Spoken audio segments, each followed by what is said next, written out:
हसनपुर विधानसभा में बड़े बड़े दिग्गजों को दांत खट्टे करने चुनावी मैदान में आ चुकी है इंदु गुप्ता। समस्तीपुर जिले के हसनपुर विधानसभा क्षेत्र संख्या 140 से भावी विधायक प्रत्याशी इंदु गुप्ता चुनावी तैयारियों में जुट चुकी है। कई दिग्गजों को सरदर्द शुरू। आपके हसनपुर विधानसभा क्षेत्र से एक प्रत्याशी का नाम आ रहा है इंदु गुप्ता। पता चला कि वो आपकी पत्नी है। किस पार्टी से आपकी पत्नी चुनाव की तैयारी कर रही है? अभी हमारी पत्नी को भारतीय लोकहित पार्टी ने प्रत्याशी के रूप में कमिटमेंट की है, जो आप हमारे पार्टी से तैयारी किए हैं। लेकिन मैडम अपनी तैयारी कर रही है। अब देखते हैं जनता हमको किस तरफ मोड़ती है। कैसी तैयारी चल रही है? क्षेत्र में घूम रहे हैं तो क्षेत्र में लोगों का कैसा समर्थन मिल रहा है? लोगों का भरपूर समर्थन मिल रहा है और मैडम तो क्षेत्र में घूम ही रही थी। बीच में हमने भी सर्वे किए, घूमे, तो काफ़ी मुद्दा हमारे क्षेत्र का है जो समाधान हो जाना चाहिए था, लेकिन नहीं हो पा रहा। मूल रूप से किन एजेंडों पे आप चुनाव की तैयारी कर रहे हैं? मेरा सबसे बड़ा एजेंडा है सर, ब्लॉक स्तर पे। आज हमारा 2 ब्लॉक है हमारे विधानसभा में, हसनपुर और बिथान।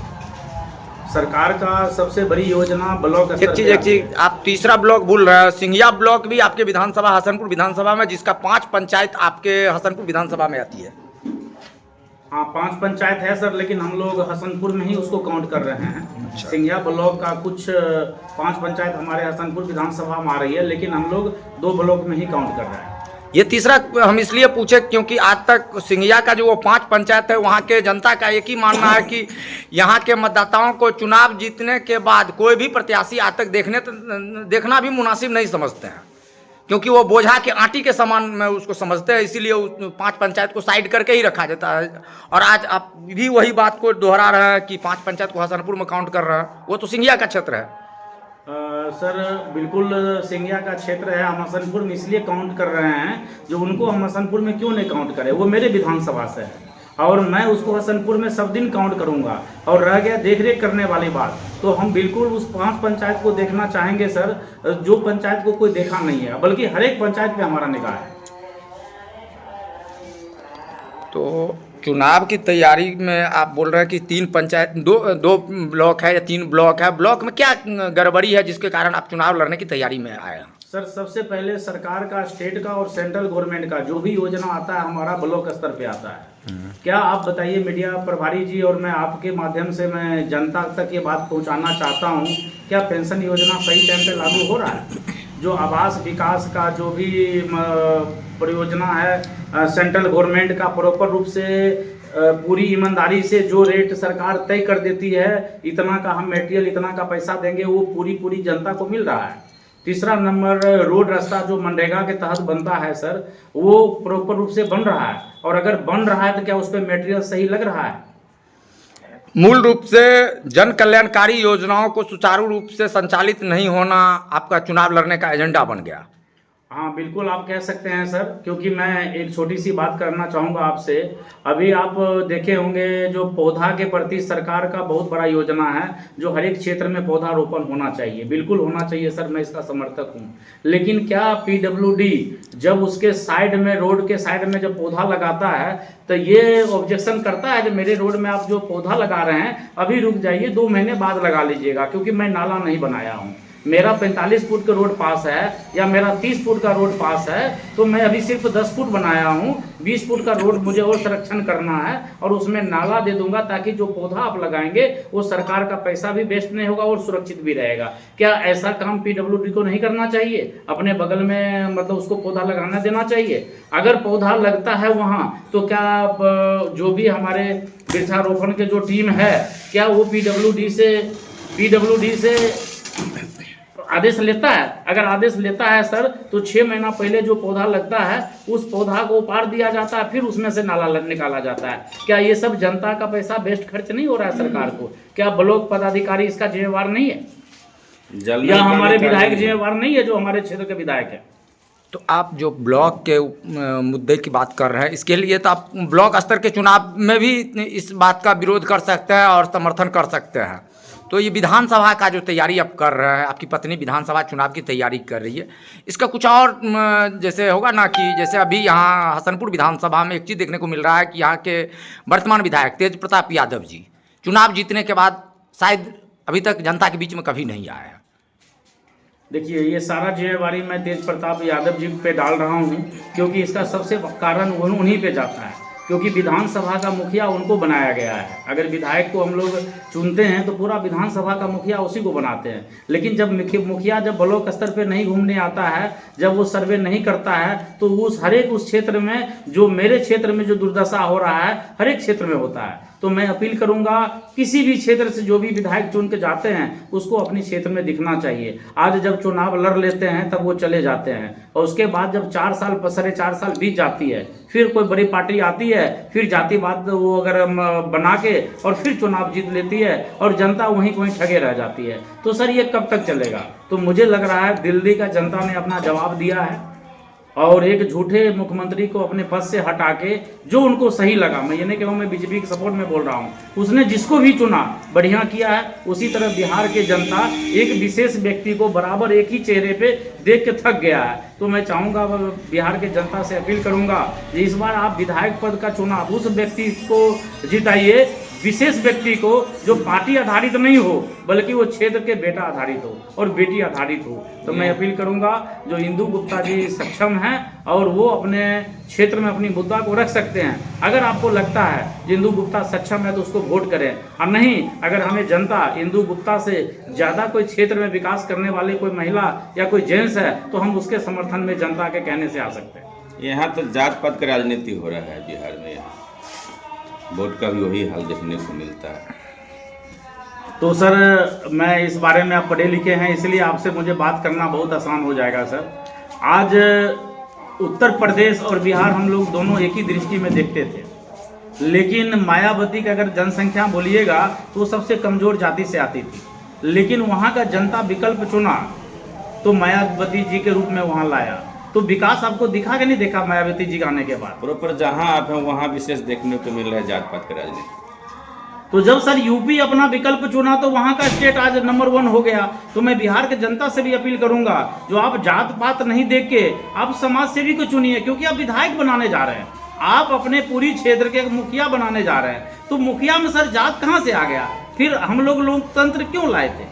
लोकतंत्र इसीलिए लाए थे कि कोई विशेष जात और कोई विशेष व्यक्ति परमानेंट गद्दी पे नहीं बैठेगा, बल्कि लायक व्यक्ति को जो जनता चुनेगा उसको बनाया जाएगा। लेकिन जात पात का राजनीति बिल्कुल भी नहीं होना चाहिए सर, चाहे कोई भी पार्टी हो। एक चीज़ है कि आप एक बिजनेसमैन हैं, बिजनेसमैन रहते हुए आप राजनीतिक में आ रहे हैं, तो बहुत सारे लोगों को मन में ये भी सवाल उठता होगा कि ये तो बिजनेसमैन है, गांव में रहता नहीं है, चुनाव से पहले इस तरह हल्ला कर रहा है, चुनाव समाप्ति के बाद फिर वो भाग जाएगा। लोगों में ये सवाल उभर रहा है, क्योंकि तेज प्रताप यादव जो विगत 4-4.5 साल में किए हैं, इससे हर एक लोगों के मन में ये सवाल निश्चित रूप से आएगा। बिल्कुल, जनता का ये सवाल सही है, कोई गलत नहीं है, लेकिन मैं इतना जरूर कहूँगा, बिजनेसमैन मैं हूँ, मेरी पत्नी नहीं है, इसलिए उनको विश्वास दिलाता हूँ जो इस क्षेत्र का समस्या, मैं विधायक प्रतिनिधि नहीं रहते हुए भी, अभी हाल फिलहाल में एक सीमा पंचायत का दुर्घटना हुआ जिसमें 17 निर्दोष लोगों को फंसा दिया गया। मैडम अपने दम पे, अपनी मेहनत करके, अपने तरफ से खर्चा करके, उसमें सब विशेष जाति था, लेकिन हमने सब जाति के लिए लड़के हमने उसको एकजुट करके, और मैंने सबके लिए खड़ा है थे और आज भी खड़ा रहेंगे। अगर मान लीजिए अगर मैडम को अगर सिर्फ इलेक्शन जीत के ही जाना था, इसको क्या था, आजकल तो 5,000-10,000 रुपया कहीं खर्च करके या कुछ भी करके लोग अपना नाम निकलवा लेता। चाहती तो मेरा भी नाम निकलवा सकती थी, लेकिन इन्होंने मेरा नहीं निकलवा के 17 लोगों को एक साथ बिल फाइल करके सबको एक साथ नाम निकलवाई। मूल रूप से आपका चुनावी मैनिफेस्टो जो है वो जाति पाति से अलग उठ के मतदान करने के लिए है। अगर सर जाति पाति से अगर उठता नहीं तो 17 आदमी पे जब केस हुआ उसमें 5 यादव को नाम डाला गया, तो आप कहते हैं यादव का तेज प्रताप यादव जी विधायक है, तो उसका तो नाम नहीं उसमें डालना चाहिए था। पासवान जाति का चिराग पासवान जी है, राजेश वर्मा यहाँ के सांसद है, वो बार बार समय दे के एक बार भी इस केस में मदद नहीं किया।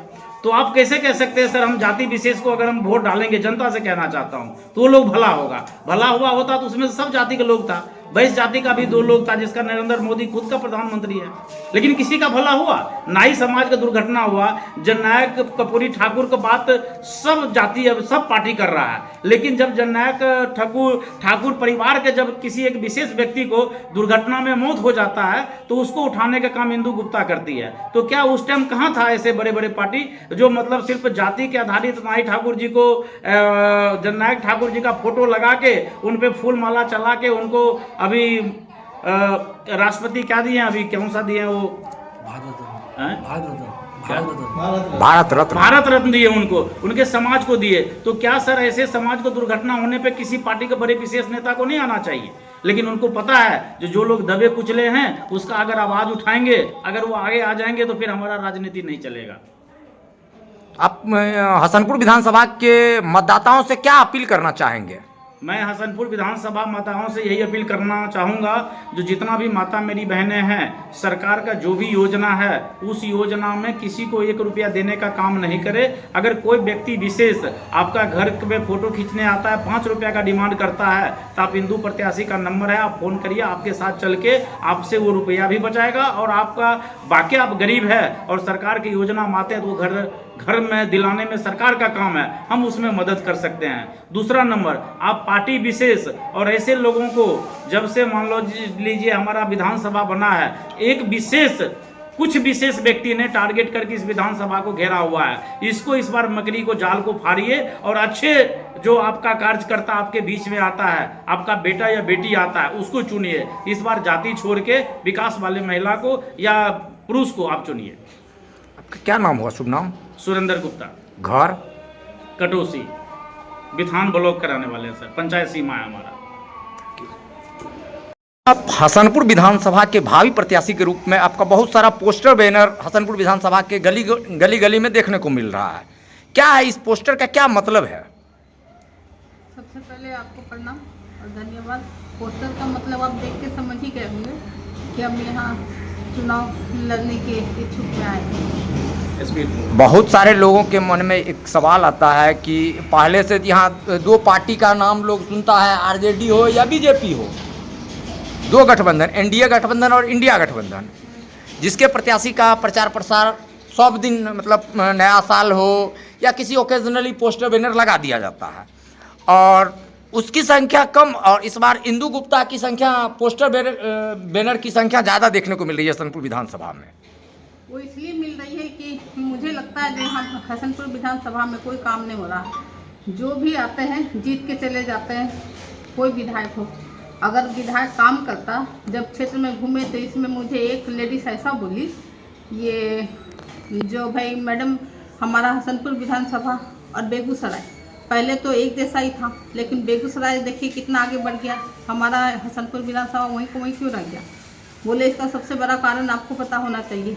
आप लोग जब वोट देते हैं, एक कपड़ा खरीदते हैं तो उसको 10 बार देखते हैं, इसका रंग जाएगा, ये अच्छा चलेगा, नहीं चलेगा तो हित के विकास के लिए। हाँ, जनता के हित के लिए आप चुनाव लड़ने के लिए तैयारी में हैं और कुछ ना कुछ टारगेटेड होगा ना कि हमारे यहाँ मूल रूप से सड़क की कमी है, शिक्षा की कमी है, स्वास्थ्य व्यवस्था बढ़िया नहीं है, या एक अभी तुक लगी फरमान जारी होता है अफसरशाही, वो अफसरशाही है, उसके विरोध में अब इस तरह का कुछ है आपके? हाँ है। सबसे पहले तो यहाँ का रोड रास्ता बहुत बेकार है, जिसके कारण आए दिन आप सुनते होंगे एक्सीडेंट हो रहा, ये हो रहा। उसका सबसे मूल कारण, आप लोग इतना घूमते हैं, आपको नहीं पता चल रहा है जो रोड रास्ता यहाँ का अच्छा नहीं। अगर कहीं ना कहीं रोड रास्ता अच्छा हो तो शायद इतना एक्सीडेंट ना हो। और अब बिथान ब्लॉक को ही ले लीजिए, जब बारिश आती है तब एक बार आप आके यहाँ का दूर से देखिए जो क्या होता है। एक आदमी यहाँ पास नहीं कर सकता है। जब ब्लॉक का ये हाल है तो ग्रामीण का क्या हाल होता होगा। और शिक्षा पे बात किया जाए तो यहाँ का शिक्षा भी सही नहीं है, शिक्षा पे भी ध्यान देना चाहिए। सबसे ज़्यादा तो लड़कियाँ, यहाँ पे जो लड़की है वो शिक्षा अच्छा से नहीं ग्रहण कर पाती, इसके कारण बहुत ज़्यादा हमारा क्षेत्र पीछे रहता है, क्योंकि उनको कानून का पता नहीं होता, जो हमारा हक कहाँ है, कैसे लेंगे, क्या करेंगे। इसलिए शिक्षा बहुत ज़्यादा जरूरी है यहाँ। मूल रूप से डिग्री कॉलेज भी है, यहाँ डिग्री कॉलेज भी नहीं है, तो मुझे एक डिग्री कॉलेज भी लाना, ये पहले भी मैं बोली थी, जो मुझे डिग्री कॉलेज हसनपुर विधानसभा में चाहिए। यहाँ के बच्चे को बहुत दूर जाना पड़ेगा पढ़ने के लिए, जाना पड़ता है। इसी कारण वो शिक्षा से बहुत पीछे रह जाते हैं, क्योंकि लड़की आज के डेट में अकेले कहीं नहीं जा सकती, ये आप भी जानते हैं। और यहाँ के ज़्यादातर लोग जो है बाहर रहते हैं, उसका भाई हो या पापा हो कोई भी, तो अकेले लड़की कैसे जाएगी आगे पढ़ने के लिए? तो उनको डिग्री कॉलेज चाहिए ना गांव में, तभी तो लड़की आगे बढ़ेगी, खुद जा सकेगी, अपना पढ़ाई करेगी। समस्तीपुर जिला का ये बिथान हसनपुर विधानसभा बिथान ब्लॉक है और ये जिला मुख्यालय से काफ़ी दूर है, अंत बॉर्डर है। और यहाँ पे डिग्री कॉलेज की बात पे एक सवाल है कि मैडम, इससे पहले के विधायक जो अभी वर्तमान में विधायक हैं, उनका पहला काम था, उन्होंने खुले मंच से घोषणा किया था कि हम विधायक बनते ही हसनपुर विधानसभा में डिग्री कॉलेज की स्थापना करेंगे। लेकिन वो कार्यकाल समाप्त होने को है, अभी तक डिग्री कॉलेज के लिए कहीं एक बार विधानसभा में हल्ला भी नहीं किए विधायक महोदय। ये तो आप लोग को, आप बोल रहे हैं, आप लोग को तो पता है ना, बोले डिग्री कॉलेज बनाई तो कहाँ बने? वो तो बहुत बड़े बड़े वादा करके गए, तो क्या किए? 5 साल में डिग्री कॉलेज का आपको लगता है कहीं पता चल रहा भैया डिग्री कॉलेज बन रहा? अगर वो ध्यान देते तो क्या डिग्री कॉलेज नहीं बनता? यही तो मेन मुद्दा है, जो वादा करके आदमी चले जाते हैं और काम कुछ नहीं करते हैं। बीच जनता इसी कारण परेशान है। बीच के कुछ समय में उनकी सरकार भी रही, उनके गठबंधन में सरकार भी रही, मंत्री भी रहे यहाँ के विधायक, बावजूद इस पे कोई चर्चा भी नहीं हो पाई। डिग्री कॉलेज के नाम पे किसी तरह की चर्चा भी नहीं हो पाई। कोई चर्चा नहीं हुआ। इसी कारण मैं चाहती हूँ जो जनता समझदार हो जाए और आगे वोट सोच समझ के करे, ताकि ये डिग्री कॉलेज जो है हसनपुर विधानसभा में आना चाहिए। आगामी चुनाव में भी काफ़ी समय बचा हुआ है और आप अभी से क्षेत्र भ्रमण कर रहे हैं। क्षेत्र भ्रमण के दौरान लोगों का कैसा सहयोग प्यार मिल रहा है? लोगों का बहुत ज़्यादा सहयोग और प्यार मिल रहा, वो उन बदलाव के मोड़ में है। जो मैडम, मुझे अब यहाँ बदलाव चाहिए, यहाँ का कोई लोकल आदमी चाहिए जिससे हम आधी रात को जाकर भी मिल सके और मेरा प्रॉब्लम समझे। और सबसे बड़ी बात, आप लेडीज़ हो तो एक लेडीज़ का प्रॉब्लम समझ सकता है, क्योंकि यहाँ पे जो हम लोग आगे जाके बोल नहीं सकते, ना हमें उतना पता है हम किसे क्या बात करें। तो मैडम आप आगे आइए, हम लोग आपको पूरा सपोर्ट करेंगे। मतदाताओं से क्या अपील करना चाहेंगे मैडम? मतदाता से यही अपील करना चाहेंगे, जो आप लोग सबको वोट देके देख लिए यहाँ का क्या हाल है, देखे तो आप बदलाव करना चाहते हैं तो एक बार अपना कीमती वोट मुझे दीजिए और एक चांस दे के देखिए जो हम क्या काम कर रहे हैं नहीं कर रहे। अगर हम काम नहीं करते हैं तो आपका राइट है, आप मुझे 10 गाली मेरे घर पे आके दीजिए और मैं सुनूंगी। वर्तमान विधायक के यहाँ लगभग 1000 रुपये जाने और आने में खर्च होता है और भेंट करने के बजाय वो गेट के बाहर ही सिपाही लोग भगा देते हैं, बोलते हैं विधायक जी हैं ही नहीं। तो आप तो बोल रहे हैं गाली देने की बात। तो हम यहाँ लोकल है इसीलिए हम बोल रहे हैं, उनको 1000 रुपये खर्चा तो नहीं करना पड़ेगा, क्योंकि कटौसी में मेरा घर है, यहाँ भी देख रहे हैं बन रहा घर। तो कटौसी आपका मूल रूप से घर है और बिथान में आपका घर बन गया है, अब जहाँ रहने की व्यवस्था होगी। तो लोगों के लिए खुला चुनौती है कि आप अपने विधायक को चुनाव जिताइए इंदु गुप्ता को, और अगर काम नहीं होता है तो घर पे आके गाली दे के जाइए। गाली दीजिए, मैं सुनूंगी, क्योंकि मेरा गलती है तो सुनेंगे क्यों नहीं। हम आज आपसे वोट मांग रहे हैं, हम काम करेंगे और कल हम काम नहीं करते तो आपका राइट बनता है, जब आप मुझे 10 गाली दोगे और हम सुनेंगे। तो वर्तमान विधायक को भी तो लोग गाली दे रहे हैं अभी, लेकिन वो सुनने के लिए नहीं है। वो सुनने के लिए नहीं, और इनके पास इनका ये कहना मेरे पास इतना सक्षम नहीं हूँ, जीत के पटना चले गया मैडम, हमारे पास पैसा जो उतना जाएंगे और जाने के बाद भी वहाँ नहीं मिलता है, तो क्या करें मैडम। इसीलिए तो इनको बदलाव चाहिए, और क्यों बदलाव चाहिए। बदलाव का मेन मुद्दा ही यही है, जो मैडम वो जीत के चले गया, एक बार नया बड़ा वादा करके किया जो हम ऐसे कर देंगे वैसे कर देंगे, और देखने तक नहीं आए। और हमारे अंदर इतना क्षमता नहीं जो हम पटना जाए और उनसे मिले, क्योंकि वहाँ भी वो मिलने नहीं देते, और इतना हमारे पास कहाँ से पैसा आएगा जो हम वहाँ पटना तक पहुँचेंगे। लेकिन आप हमारे लोकल है तो आप खड़ा होइए, हम लोग पूरा आपको सपोर्ट करें। जनता का ही सपोर्ट है मुझे खड़ा होने के लिए, जो आप खड़ा होइए मैडम। युवा देश का भविष्य कहलाते हैं, और युवाओं का कैसा सहयोग मिल रहा है? युवा का बहुत ज़्यादा सहयोग मिल रहा है। युवा तो पूरा बदलाव के मोड़ में, वो बोलते जो हमें बदलाव चाहिए, अपना हसनपुर विधानसभा को मुझे बदलाव करना है।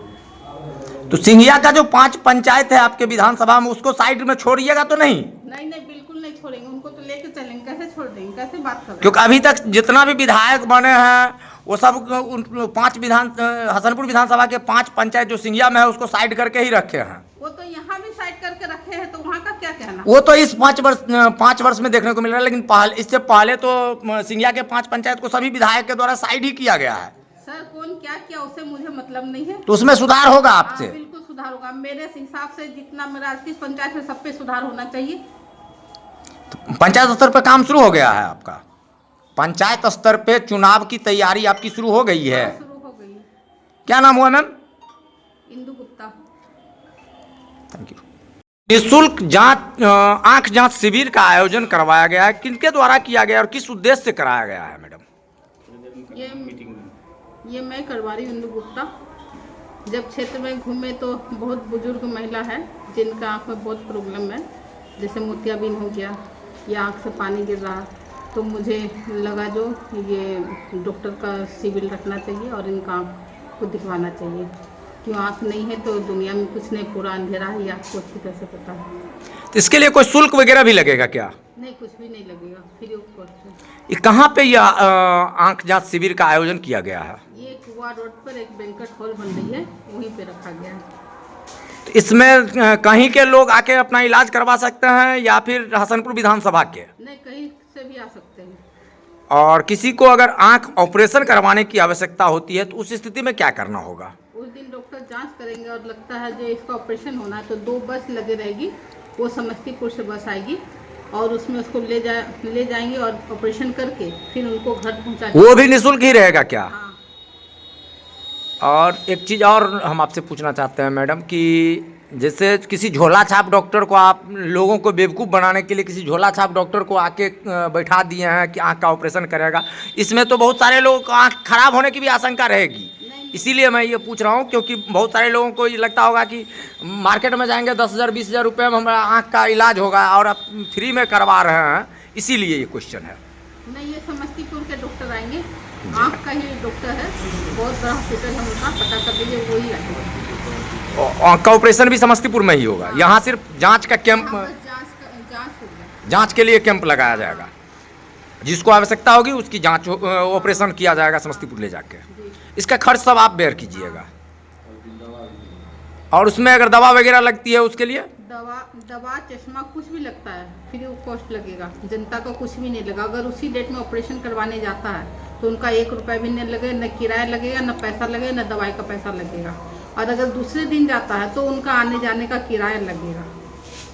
ये कब से कब तक वो, अगर जैसे आपका एक 28/2/25 शुक्रवार का दिन निर्धारित किया गया है शिविर के लिए, आप बोल रहे हैं कि बाद में जाएगा, तो मतलब कब तक ये आप निःशुल्क में करवाइएगा क्षेत्र के जनता का आँख का ऑपरेशन? हम 1 दिन ही रखे हैं, बस 28 तारीख का। तो आप अभी बोले ना कि जैसे कोई जाएंगे तो अगले दिन अगर जाते हैं तो उनको जो यहाँ जांच में शिविर में आएंगे उन्हीं में से कोई अगर उस डेट में नहीं जाके अगले दिन जाते हैं तो उसके लिए? जी, उसी के लिए बोलिए। मतलब मूल रूप से 28 तारीख को जो आएंगे इस जांच का निःशुल्क आँख जांच शिविर का लाभ ले पाएंगे, यही ना? हाँ। तो क्षेत्र के जो बुजुर्ग महिलाएं एवं पुरुष हैं उनके लिए क्या संदेश देना चाहेंगे जो आँख की समस्या से जूझ रहे हैं?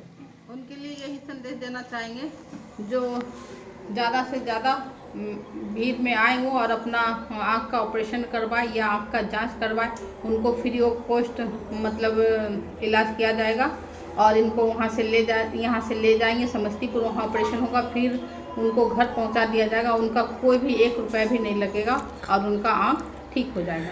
ये आश्वासन हसनपुर विधानसभा के भावी प्रत्याशी यानी कि बूढ़े बुजुर्गों की बहू बेटी इंदु गुप्ता का आश्वासन है। हाँ। उनका सारा खर्च कौन बेयर करेंगे? उनका सारा खर्च मैं उठाऊंगी। Thank you.